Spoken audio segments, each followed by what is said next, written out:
I'm Chronix, and this is Crystal from the most extreme wrestling, and this is your Raw review for September 16th, 2013, coming right off of the Night of Champions pay-per-view. And we kick off with our brand new, newly won at the pay-per-view WWE Champion. It's freaking Daniel Bryan.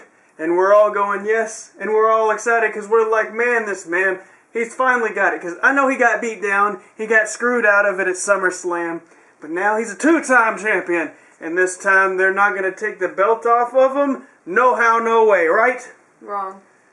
Well, we could dream. We could at least hope, right? So he comes down, and they mentioned that he beat the hand-picked face of the WWE. So I was like, you know, just in saying that, it just makes him seem so much more important. I mean, he beat the guy that they picked. I mean, just like the biggest guy they could possibly pick, and he beat him. Beat him in pay-per-view, and he won the championship. I mean, aren't you just excited to hearing that? It's just like, whoa, man. That's an impressive accomplishment. Correct? Well, no, because I knew he was going to lose it. You didn't know that. Yes, I did. Well. Everyone knew that. Okay. Okay. So he comes out and everybody's excited. You know, Cleveland is just going, yes, and they're going, yes, and they're doing the chants. They're just excited because the man won. Way more excited than Catatonis over here or whatever. Okay, so Triple H comes down to the ring to dampen the mood, and he brings up the fact that the referee, he fast counted. He really does believe that there was a fast count. So he shows all of us. It really was a fast count. Well, he shows all of us at home this fast count. He shows it to us, and then he shows a regular count. He has Scott Armstrong, the referee, the guy with the white hair, and he shows an original video, like a normal count. He calls it his cadence, like the speed of his cadence. Shows the original, shows the fast count, and then puts them together to prove to all of us, because we couldn't deduce, you know, what he was really saying. So they put it together, had an instant replay, and in fact, it was kind of a fast count. So I was actually glad they did all that, because I wanted to see it. Well, the referee, you know, he was all a little bit distraught and everything, and he's kind of trying to make excuses. He kind of really didn't have an excuse. He kind of looked dumb. But as Daniel Bryan's out there, he kind of goes to Daniel Bryan and says, they're on to us, or something like that. I didn't hear it, but Triple H, he seemed to hear this, and the referee kind of made it seem as if that is what was said, because he was kind of freaking out a little bit, and Daniel Bryan was kind of like, so if that is true, and that is what he said, isn't that just so weird and bizarre that they would, like, make Daniel Bryan be in cahoots with a referee? I mean, I don't get it. Yeah. Like, are they trying to, like screw over the system they feel like is holding them down by doing something like that? Because otherwise there would be no chance for them to legitimately win, even though interference was banned from ringside or whatever during the match. I don't know. To me, for Daniel Bryan being such like a big face and such a good guy, it seemed like something so bizarre to like throw in there. Right. Being like, I'm a coward and I really can't win, so I paid off the referee. Yeah. If that's the way they went with it. But that's the only thing about it that really just stuck out as just bizarre. And he says, well, Daniel Bryan, you are not the WWE champion. Randy Orton's not the champion again, but you are no longer the champion. So he totally did like a Chris Jericho 2000 on him by taking the belt off of him right after he won it, except this was the next night or whatever. So he's not the champion, and we don't know who's going to become the champion or when, and it doesn't look like it's going to happen anytime soon, and there's no real concern to put the belt on anybody else at this very moment. So kind of weird, but that is the way that it is. Randy Orton comes out there and he stands. I think that's a good idea, though. How's that a good idea? What, not Orton standing, but to have the belt kind of floating for a while. Because to me it like adds a little bit of legitimacy to the belt. And the fact that it doesn't just get popped back on somebody else the same night. Yeah, because I mean it just pops back and forth a bajillion times a month. So having it kind of float free for a while seems like it might be more significant when we actually get a WWE champion. I don't know, it just seems weird to just have no champion. Weird, yes, but I think it's a good idea. And just it not being on anybody, I don't know, that doesn't sound like it makes it more important to me. It seems like it makes it seem like it's Well, it's not on anybody, and we're still watching the show, so how important is the belt? But it's more coveted. Now you're in suspense seeing who's going to be your champion. Yeah, I'm in great suspense.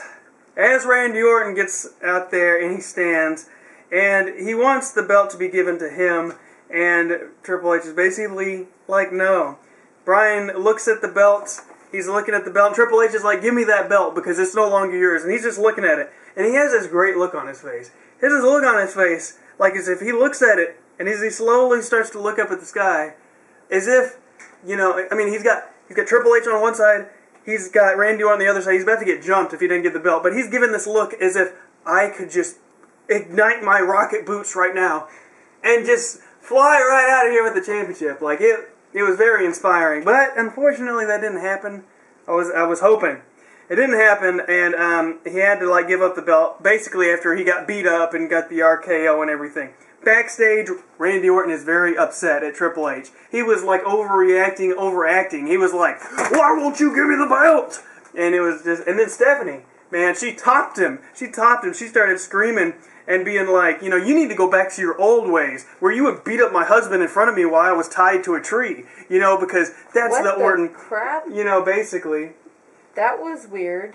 Well, one time, like, Triple H got beat up by Randy Orton while Stephanie had to watch, and it was kind of weird, you know? And she basically said that's what she wants. Did Triple H and Stephanie do things while Orton watches? Or do Orton and Stephanie do things while Triple H watches? Well, the world may never know. And, yes. Just saying, that was weird. But anyways, she needed to go back to her old self. So I was like, man, Stephanie laid down the hammer. I mean, I know Triple H is the hammer guy. Vince is the genetic jackhammer, but Stephanie really had a whole hammer of herself. Not to be confused with Thor's hammer, which I'm going to be Thor for Halloween. Yes, so you take are. that. All right. So now Dolph Ziggler. Dolph Ziggler. His lengthening hair going against Dean Ambrose in a rematch. United States champion taking on Ziggler. Championship's not on the line. And it was a good little rebound match here. It was a good match all on of its own. I wish it would have been for the title because Dolph Ziggler, he looked so great during this match, and he won. Dean Ambrose is still the champion, and they did like the 10 elbows to the chest to Dean Ambrose or whatever. I thought they weren't going to do that anymore. Well, that's what I thought. I mean, but they've been doing it the whole time. But after I learned, like on Stone Cold's podcast, that's like maybe what possibly started the whole heart attack thing going with Jerry the King Lawler, that they might not do it, but they still do it. And they even mentioned it on commentary, like heart stopping, use the heart stopper or whatever. And I'm just like, wow. And he even pointed to Jerry, so that was weird. So Ziggler wins. Fandango and R-Truth have a match. Why R-Truth keeps having matches every single week, I don't know. Maybe he's going to retire soon, I don't know. But Fandango's out there, and there's an overrated chant. I was like, man, that hurts. But anyways, we move on to Dusty Rhodes. Alright, I'm going to talk about this. Dusty Rhodes gets out there with his completely unable to speak self. Not unable to give a promo, unable to actually speak. Yeah. I'm sorry, I cannot get over the speech impediment thing. I just can't get over it. I've never been able to get over it. I cannot get over whatever it is problem that he has. It bothers me, drives me insane. Anyhow, so he gets out there, and he starts talking about how he's out there as a father because he loves his children, and the McMahons have clearly never had this point where you just sacrifice everything for your children, and that's why you get out of bed in the morning and you go to work. It's all for your kids. Uh-huh. And this is where I got confused, because I thought that him and his son had an estranged relationship. Well, they did mention that. Did they? Because I missed that part. Yes, when Stephanie comes out. Okay. And Stephanie comes out and she's like, basically, you can do this. I'll give you a business proposition. You can bring back Cody, or you can bring back Goldust. You can fix everything you screwed up by abandoning Dusty, or you can, bring Cody back or whatever. And he refuses to pick, right? Yeah, because he loves his children. Yeah. And basically, but I mean, that's still. But I don't know. I don't know if you can stand up and talk about all the sacrifices you made for your children when you got one that doesn't even like you. Well, he likes him now. Now, I guess. But see, anyways, Dusty tells Stephanie to go to hell.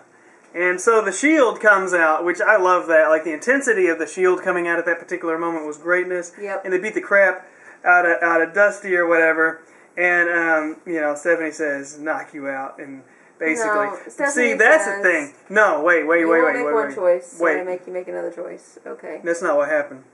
Well, what really happened wasn't just the Shield. See, the Shield came out to just watch. She called out the Big Show. Big Show came down, and he just looked. And Stephanie said, "Knock him out!" Right? No, Stephanie also said, "Dusty, you have to make the choice because you wouldn't choose between your children. So you have to decide whether you want to get dismembered by the Shield or knocked out by the Big Show," which is what I had just said. That's not you just wanted to do your Stephanie McMahon voice. That's not true. I wanted to say what happened accurately. I said exactly what happened completely You did not accurately. say what I just said. Anyways. I said way more things than you said. They decide that the Big Show is going to knock him out. She decides. Get it right. So then the Big Show knocks him out. After hugging him and crying and... I don't know, but I like the Big Show, feeling remorseful, and I thought it was kind of sweet that he said, "I'm sorry," and then he caught him or whatever. I also thought it was a very impressive camera angle that they did to show that the Big Show didn't actually hit him, probably. Anyways, I liked that. I don't like the Big Show actually, go full-on crying, every week. Yeah, because he sort definitely... of diminishes the power of the Big Show to me, because dude is, full-on... boo-hoo crying every week. Because they're like, if you don't do this, you will never get a job ever, or a movie, even though you've been in movies, so... You've been on Star Trek. And then it bothers me even more, it wouldn't have bothered me, it actually wouldn't have bothered me nearly as much had they not brought up the fact that he had an ironclad contract. I had forgotten about that. Then they bring back, and they're like, well... Tonight? No, 2 nights ago. I'm just saying, when they started this storyline... They re-brought up the ironclad contract, which is no longer ironclad in any way. Yeah. So now I think about it every time I see him, whereas if they'd never said anything, I would have completely forgotten about it. Well, that happens, and Dusty is laid out. Oh, boy. So now we have Rob Van Dam versus Damien Sandow, the Money in the Bank holder, in a custom Money in the Bank briefcase match against each other. Yeah. Because, at one time, Rob Van Dam had his little spray-painted one, and Damien Sandow has the Hershey's chocolate bar version. It is a little, or Rusty from the bottom of the ocean also kind of looks like. Because, last time RVD had a match, it was for whoever could keep their spray-painted singlets match against Ryback. So there's a lot of gimmick matches, subliminally going on, I guess, with these things. And Rob Van Dam, thumbs up. He wins. 5 stars with his 5-star frog splash, and he wins. And now you have a note. Triple H calls Scott Armstrong backstage, and he's like, "Hey, Scott, we had to have a tough conversation." And I'm like, whenever your boss starts off that sentence, then you know you're going to get fired, so you shouldn't be surprised by the end of the conversation when you're getting fired. Yeah, that's true. But... also, I bust out laughing when Triple H said this line. WWE officials have to be above reproach. If we don't have that, we don't have anything. I don't see how that was so funny. That was hysterical. Refs turn their back and stuff happens. That's an accident. Does this. There's all these things that revolve around the ref being incompetent. Yeah, but those aren't intentional. It doesn't matter. Go ahead and make your little WWE spokesperson. No, I was actually doing... You said a rock line, and I'm wearing a rock shirt. I unknowingly came out of my mouth, and I don't remember what I said now. Yeah. But anyways. You said it didn't matter. Oh. That is a phrase used in everyday life. But you said it doesn't matter. Oh my gosh. Anyways. I have The Miz versus Orton. The Miz, this is hometown. Oh yeah, his parents are in the audience. Oh boy. And his mom and his dad look super special. But at least his mom got the fact that she should be concerned that her son is getting obliterated by Orton. That's true. His dad was just like, I think he turned heel. I think they I don't think they showed the camera angle where he went. And then he just got beat. I really think so. He wanted to see The Miz. He hates The Miz. He's not even a fan of The Miz. His dad? Yeah. It's kind of mean. It's just true. It's like when Zack Ryder's dad turned on his own son and became a Morrison fan. Okay. you know. But anyway, so Orton beats the crap out of him. Yeah. The Miz is very angry, and they get counted out, which I don't know why they didn't get disqualified, but maybe it wasn't disqualification. Who knows? But after that, he gets beaten up some more, and his head gets put inside of a chair. And it looks like Orton is going to stomp. He's going to stomp on that head with that chair sandwiched in there, but he says no. I'm thinking, is he going to, like, punt the chair? But no, he doesn't do that either. He drops a knee drop, a patented, classic Randy Orton knee drop right on the chair, and it was brutal. So I will say, good job Randy Orton on that, because I was like, oh man, that looked very impressive indeed. And it didn't look like he would have went to the hospital, but I mean, hey. They said later in the show that Miz went to the hospital. I'm saying it didn't look like it would have caused him to go to the hospital. Okay. But he did. Okay. I now comprehend. So now, Paul Heyman and Ryback have a man love segment. They did have a man love segment. The brother love. With kissing. Of this. And everything. Is just beyond the pale. I mean. There was kissing. I can't get over the fact there was kissing. Paul Heyman has been very, I love you, I want to be with you, he best has been friend. a little lovey-dovey to pretty much everybody. I think it's because he had the breakup conversation with CM Punk, like, you betrayed me. I'm telling you, it's that drop in the tea. The testosterone levels coming down. I mean, that doesn't usually make you have more homosexual tendencies, though, I didn't think. I don't know. I wouldn't know. But I'm just saying, like, the testosterone level has dropped. So, like, the puffing of the chest and the being tough man is, well, not that Paul Heyman ever did, but, yeah, quit trying to put logic into my arguments. I will. You're just tearing them apart here. But anyways, the fact remains that he kissed another man. He said he was a beautiful man. He said that. So, and it was, like, extra, like, because he was like, Ryback, you're a beautiful man. And Ryback was like, no one's going to hurt you, Paul. And then they kissed. It was... Yeah, that was not what I was expecting those two to kiss. But hey, it happens, right? So, now they're having a tag team tournament of some sort. Primetime players aren't in. It's like the Usos, Tons of Funk. They get eliminated first and... whatever, I don't even care. I forgot that match happened. It was, I don't know why, but I just did not care about that match at all. I didn't see it or something, and I was, like, staring at the TV. It's Raw. So, Bryan versus Roman Reigns in the main event. Yeah, this was good. It's kind of crazy to see Roman Reigns, like, in a main event. Not that he doesn't deserve it or anything, but it was just...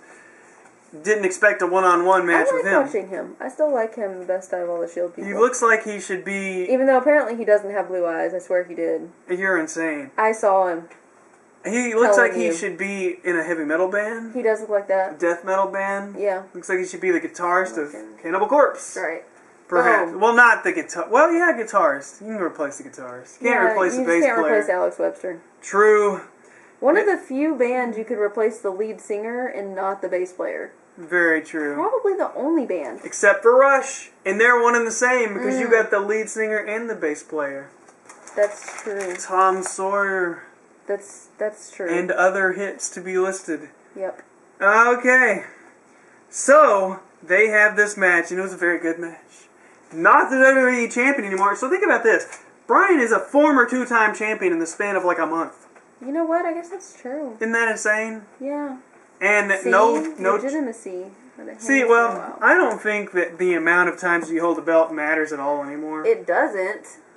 It just doesn't. I mean, it doesn't. Yeah. I'm agreeing with you.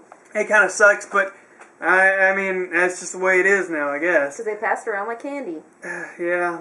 Which is why I'm saying it's good that it's hanging around. But anyways. Because you like candy? I do like candy, but that's irrelevant to this conversation. So Bryan, he gets beat up, and then there's like a DQ, and Randy Orton gets that chair, and he wants to repeat that spot that was just done earlier. He wants to crush your man's skull. He wants to send him to the hospital. But no, send him not gonna packing. Happen. It is not going to happen. Oh my gosh, why is it not going to happen? A bunch of people, good guy patrol, they storm the ring. Well, like, we saw them earlier. Kapow! They were looking at the monitor. They were waiting for something to go down. They were cheering on Daniel Bryan as he went to the ring because they believed in him. It still throws me off a little bit when Dolph comes out with the good guy patrol. Even though I like him as a good guy, it's still just like mentally like I'm like, oh yeah. I saw Zack Ryder.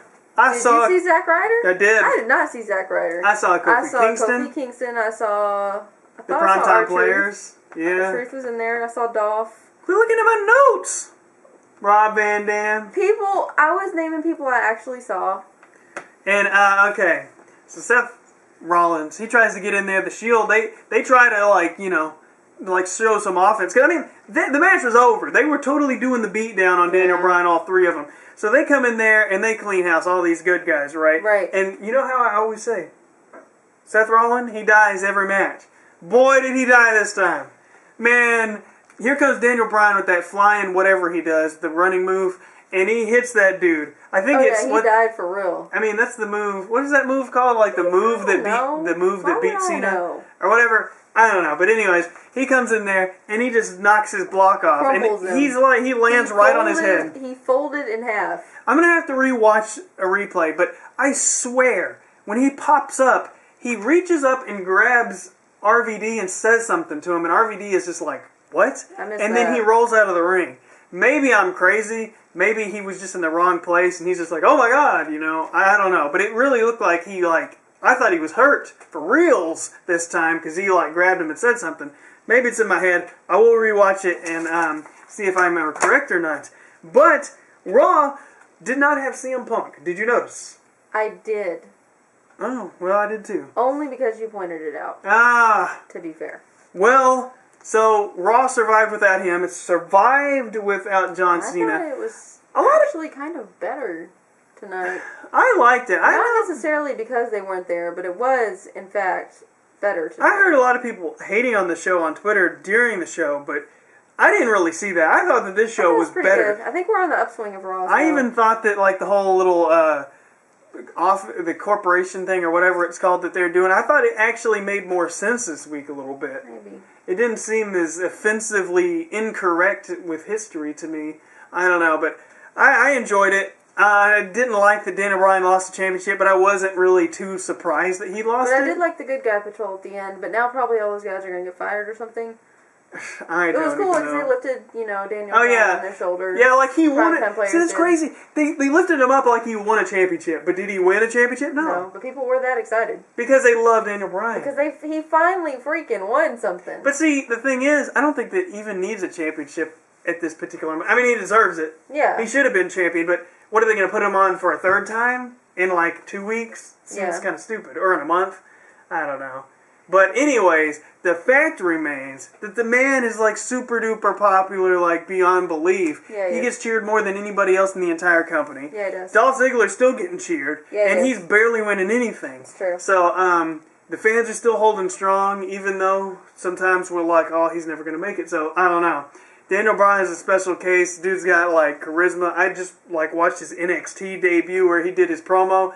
And it's so crazy watching that from a few years ago where he just sat there and was like, my name's Daniel Bryan and I wrestle all over the world. And there's just crickets. And now, he comes out there and people are just going, bananas. It's just insane. Right. So, yes, that was Raw. It was good. I enjoyed it. And I will see you guys next time.